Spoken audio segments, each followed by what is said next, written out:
हिवाळी अधिवेशनामध्ये शेतकरी नेते व आमदार सदाभाऊ खोत यांची युवराज मेश्राम यांनी घेतलेली विशेष मुलाखत आता पाहूयात।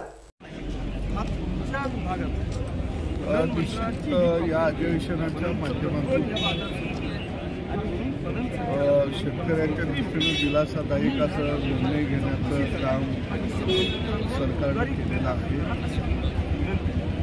समारोपीय भाषणामध्ये निश्चितपणानं महाराष्ट्रातल्या शेतकऱ्याला दिलासा देणारे काही निर्णय आत्ताच दुधाच्या संदर्भामध्ये दूध उत्पादक शेतकऱ्याला जे कॉपरेटिव्ह दूध संघांना दूध घालत आहे त्यांना 5 रुपये अनुदान देण्याचा निर्णय घेतलेला आहे। तो स्वागतार्ह आहे, आम्ही त्याचं स्वागत करतो।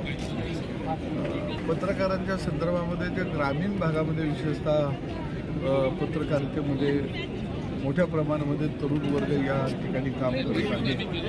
निश्चितपणानं त्यांना काही अंशी मानधन असेल, प्रवासामध्ये काही सूट असेल किंवा त्यांच्या लेकरांच्या शैक्षणिक फी सवलतीमध्ये सुद्धा सरकारने विचार करणं गरजेचं आहे की जेणेकरून समाजाच्या ज्या काही भावना आहेत त्या भावना जनतेपर्यंत सरकारच्या कानापर्यंत जीव धोक्यात घालून ग्रामीण भागातले पत्रकार काम करत असतात। कारण मी ग्रामीण भागातला कार्यकर्ता म्हणून आहे, निश्चित त्याच्या दृष्टीनं विचार झाला पाहिजे।